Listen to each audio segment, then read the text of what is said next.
समुद्र के नीचे क्या है?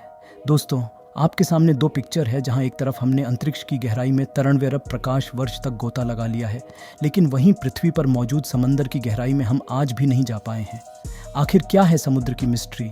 ऐसा क्यों है कि हम मंगल की ज़मीन के बारे में ज़्यादा जानते हैं और समुद्र को सिर्फ 5% ही जान पाए हैं? हम आज सूरज को छुपा रहे हैं, लेकिन समंदर के अंदर नहीं जा पा रहे हैं। ये सवाल समुद्र को काफ़ी रहस्यमय बनाते हैं। समुद्र की दुनिया में कौन से राज दफन हैं जिन तक हम नहीं पहुंच पाए हैं? समुद्र कितना गहरा है? समुद्र का अंत कहाँ होता है? और सबसे इम्पोर्टेंट सवाल, आखिर समुद्र के नीचे क्या है? जानने के लिए चलते हैं समंदर की दुनिया की एक सैर पर।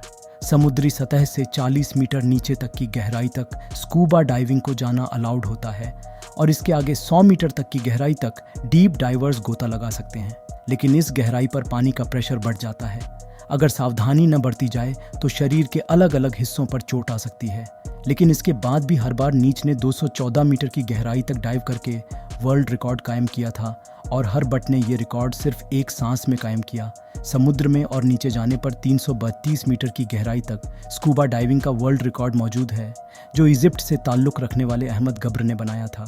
यहाँ से 430 मीटर की गहराई समुद्र सतह से इतनी नीचे है कि यहाँ तक न्यूयॉर्क की एम्पायर स्टेट बिल्डिंग भी डूब जाएगी। इससे नीचे 500 मीटर गहराई में हमें ब्लू व्हेल देखने को मिलती है। समंदर में हम जैसे जैसे नीचे चलते जाते हैं, हमारे ऊपर पानी का वेट वैसे वैसे बढ़ता जाता है। इस वजह से समुद्र में आगे बढ़ना मुश्किल होता है। आगे चलते चलते समुद्र के पानी का प्रेशर इतना बढ़ जाता है कि ब्लू व्हेल भी इस गहराई से नीचे नहीं जाती। वहीं समुद्र में अमेरिकन सी वुल्फ सबमरीन भी 500 मीटर के नीचे नहीं जा सकती। इससे आगे 545 मीटर नीचे वो गहराई है जहां तक समुद्र में एक सांस में 20 मिनट तक गोता लगा सकती है। पेंगुइन्स की हड्डियां समुद्र के इस प्रेशर को झेल सकती है। समुद्र के नीचे इससे और आगे 830 मीटर नीचे इस गहराई तक बुर्ज खलीफा भी डूब जाएगी। इससे नीचे 1000 मीटर नीचे जाने पर स्कैरी जोन की शुरुआत होती है। यहाँ तक लाइट भी नहीं पहुँच पाती। इस स्कैरी जोन में स्क्विड भी पाए जाते हैं। इससे नीचे 1280 मीटर की गहराई पर लेदर बट्टल्स पाए जाते हैं। इनका वजन 700 किलोग्राम होता है। समुद्र में और नीचे 2000 मीटर की गहराई पर एक रियल लाइफ फिश पाया जाता है। ये हैं ब्लैक ड्रैगन फिश, जो समुद्र के अंधेरे में छुप जाती है। ये इस गहरे अंधेरे में भी आसानी से देख सकती है। इससे नीचे 1250 मीटर की गहराई पर स्पैम वेल पाई जाती है और यहीं पर कोलोसिस क्वींस भी पाए जाते हैं। ये कोलोसिस स्क्विड 14 मीटर लंबे होते हैं और इनका वजन 750 किलोग्राम होता है। इनकी एक आंख खाने की प्लेट जितनी बड़ी होती है। इनके जाल में तेज धार दांत लगे होते हैं, जिससे ये अपने शिकार को जकड़ कर मार सकते हैं। 2 रोड रोलर जितनी वजनी स्पर्म वेल और कल असल स्क्वीज की समुद्र में लड़ाई होती ही रहती है। ये दोनों एक दूसरे के जानी दुश्मन हैं। इस मरी हुई स्पर्म व्हेल की बॉडी पर दिखाई देने वाले निशान एक की ही करतूत है। समुद्र में और नीचे 3800 मीटर की गहराई पर टाइटैनिक का मलबा आज भी मौजूद है और आगे 4000 मीटर नीचे समुद्र में वो हिस्सा शुरू हो जाता है जिसे अब इस ऑल जोन कहा जाता है। यहाँ पर फेस और एंगलर फिश जैसे जीव मौजूद है। पानी के अंधेरे में एनुलर फिश को नीचे ने एक ऐसी टॉर्च दी है जिससे वो आसानी से अंधेरे में देख सकती हैं। वहाँ अंधेरे में रहने वाले बाकी सभी जीवों के शरीर में भी लाइफ पैदा होती है, जिसे बायोल्यूमिनेंस कहा जाता है, और ये लाइट इंफ्रारेड होती है जिसे हम नहीं देख सकते। आगे 4 सैम्स 81 मीटर की गहराई तक वर्ल्ड वॉर 2 में क्रैश होने वाले बैटलशिप का मलबा आज भी मौजूद है। समुद्र के नीचे क्या है, इसे जानने के लिए हमें और आगे जाना पड़ेगा। और आगे 6000 मीटर नीचे की गहराई पर समुद्र का ऐसा हिस्सा शुरू हो जाता है जिसे हल जोन कहा जाता है। यहाँ वाटर प्रेशर एक इंसान पर जंबो जेट रखने जितना होता है। इससे 6500 मीटर की गहराई तक यूएस में भी की रिसर्च सबमरीन ही जा सकती है, जिसे DS विल्विन कहा जाता है। और ये वही सबमरीन है जिसने टाइटैनिक को खोजा था। और इससे आगे 8048 मीटर की गहराई वो पॉइंट है जहाँ तक माउंट एवरेस्ट भी डूब जाएगा। लेकिन इससे भी आगे जाने का रिकॉर्ड बनाया था 1960 में डॉन वॉल्श और जैक्स पिकार्ड। ये 10,916 मीटर की गहराई तक गए थे। इस गहराई पर सिर्फ इनकी सबमरीन की रोशनी थी और इस रोशनी में इन्होंने एक अजीब घटना देखी जहां कोई बहुत बड़ा जीव इनका पीछा कर रहा था। लेकिन यहाँ पानी का प्रेशर इतना ज़्यादा था कि इस सबमरीन के एक हिस्से में क्रैक पर डेच गया और उन्हें तुरंत ऊपर जाना पड़ा। समुद्र में और नीचे 10,952 मीटर की गहराई उतनी ही होती है जितना एक कमर्शियल प्लेन ऊपर उड्डयन भरता है।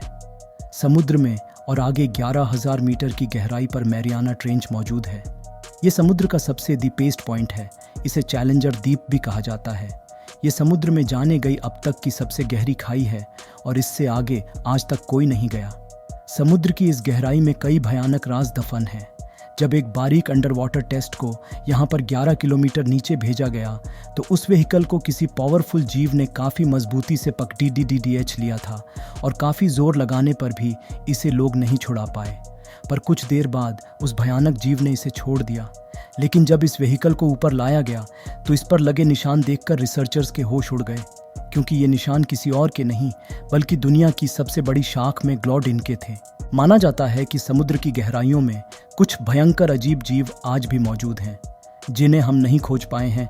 उन्हीं में से एक भयानक जीव मैग्लोडिन शार्क है, जो लाखों साल पहले लुप्त हो गई थी। हो सकता है कि आज भी यहाँ मौजूद हो। समुद्र के नीचे कई तल क्षेत्रों में अनेक जगह एक्टिव के इनहाउस भी हैं, जिनसे लावा निकलता रहता है।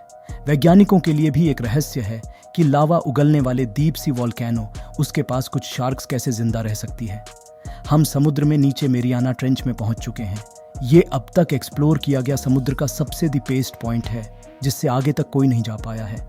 अभी तक हमने समुद्र के 5% हिस्से को ही जाना है, पर एक सवाल अभी तक बना हुआ है कि आखिर समुद्र के नीचे क्या है। अगर आप सोच रहे हैं कि समंदर के नीचे कोई विलुप्त सभ्यता, विलुप्त शहर या सोने चांदी के सिक्के मिल सकते हैं, तो आप गलत है। असल में समुद्र के नीचे क्या है, ये जानने के लिए हमें पृथ्वी की संरचना को समझना होगा। पृथ्वी की संरचना में कई लेयर्स हैं, जिसमें सबसे ऊपर की लेयर को क्रस्ट कहा जाता है, जिसमें हम, आप और सभी जीव जंतु रहते हैं। इस लेयर की मोटाई 5 से 10 किलोमीटर है। इसके बाद मेंटल शुरू हो जाती है। ट्रस्ट की 1 किलोमीटर की गहराई में नेचुरल ओनिल जैसे संसाधन पाए जाते हैं। पृथ्वी के इतिहास में जब एक बार समुद्री जीव खत्म हो गए थे, तो समुद्र की तल क्षेत्र में उनकी डेड बॉडी लाखों साल तक पड़ी कंपोज होकर नेचुरल तौल में तब्दील हो गई थी। लेकिन समंदर के नीचे सिर्फ नेचुरल ओनिल है, ऐसा कहना सही नहीं होगा, क्योंकि समुद्र के नीचे कुछ और भी है। आपको यह सोचकर अजीब लगेगा कि समुद्र के नीचे नदियाँ कैसे हो सकती हैं। समुद्र के नीचे क्या है, इस रहस्य को जानने के लिए वैज्ञानिक काफ़ी समय से रिसर्च कर रहे थे और वैज्ञानिकों ने मेक्सिको के समुद्र के नीचे एक नदी की खोज की। रिसर्चर्स ने इसका नाम से नोट एंजल लीटर रखा। ये नदी कई जगह समुद्र के नीचे 115 फीट तक भी बहती है, लेकिन इस नदी का पानी पीने लायक नहीं बल्कि खारा है। इसी नदी की तरह ब्लैक सी के नीचे भी दुनिया की 6ठी सबसे बड़ी नदी मिली थी, जो समुद्र में 100 फीट नीचे बहती है। इस नदी की रफ्तार 6 किलोमीटर प्रति घंटा है। वैज्ञानिक के अनुसार सालों साल से मौजूद इस पानी को सूरज की रोशनी और समुद्र की लहरों की वजह से गति मिलती है, जिसकी वजह से ऐसी नदी बहती है। समुद्र के नीचे नदी कैसे बह सकती है, ये जानने के लिए वैज्ञानिक खोज करने लगे, तो पता चला कि समुद्र के नीचे नदी बहने के लिए धरती का घूमना, समुद्र के पानी का घनत्व यानी डेंसिटी और टेम्परेचर जिम्मेदार होता है। समुद्र में सूरज की रोशनी सब जगह अलग अलग टेम्परेचर क्रिएट करती है और साथ ही पृथ्वी के लगातार रोटेशन की वजह से समुद्री सतह पर छोटी छोटी वाटर करंट पैदा होती है, जिसकी वजह से समुद्र के नीचे भी नदी बहने लगती है। समुद्र के नीचे इस तरह पैदा होने वाली सबसे बड़ी नदी को गल्फ स्ट्रीम या गल्फ धारा के नाम से जाना जाता है। ये नदी इतनी बड़ी है कि अगर दुनिया की सभी नदियों का पानी भी मिला दिया जाए तो भी ये इस नदी के पानी से कम होगा। इस धारा में घूमने वाले पानी को अंतरिक्ष में मौजूद सैटेलाइट से भी आसानी से देखा जा सकता है। दोस्तों, समुद्र के नीचे क्या है, इसके कुछ रहस्य समुद्र के बाकी 98% हिस्से में दफन है और हम जानते हैं कि हमने अब तक समुद्र के सिर्फ 5% हिस्से को एक्सप्लोर किया है। ऐसे में समंदर की दुनिया हमारे लिए हमेशा रहस्यमय ही बनी रहेगी। साइंटिस्ट के अनुसार समुद्र के नीचे की दुनिया में कई नए विचित्र जीव प्रजाति भी मौजूद हो सकते हैं, जैसे कि और वैम्पायरस स्क्विड। इसके अलावा समुद्र के नीचे कई नए ऑनिल रिसोर्सेज, मिनरल्स वगैरह भी मौजूद हो सकते हैं, जो हमें इकोनॉमिकली स्ट्रांग बना सकते हैं। साथ ही समुद्र की दुनिया में हो सकता है कि कुछ प्राचीन सिविलाइजेशंस के सबूत भी मौजूद हों, जो अब तक हमारे नोटिस में ही ना आए हों। समुद्र के गहराइयों में एक अलग ही दुनिया बसी हुई है, जिसमें अनगिनत प्राणियाँ, रंगीन संवेदनशील रीफ और अद्वितीय जीवन की कहानियाँ छुपी हुई हैं। यहाँ पानी का रंग हर तरह का है, नीला, हरा, पीला, लाल और सभी रंगों का मिश्रण, जो एक आभूषण की तरह समुद्र की चमक बढ़ाता है। यहाँ समुद्री जानवरों का संगम है, जिनमें अद्वितीय स्वभाव और आकर्षक सांत्वना है। रंग बिरंगे मछलियाँ में आपस में खेलती हैं, कोरल रीफ बगीचे बनाते हैं और विभिन्न प्रजातियों के जीवन धाराओं में एक सांगत्य है। समुद्र की गहराइयों में छुपी रहस्यमय जगहें और दरवाजे भी हैं, जो इंसानों के सामने अभी तक नहीं आई हैं। यहाँ विज्ञानी और अन्वेषक लगातार नई जगहों की खोज में लगे हैं और प्रतिदिन कुछ नया और आश्चर्यजनक खोजा जा रहा है।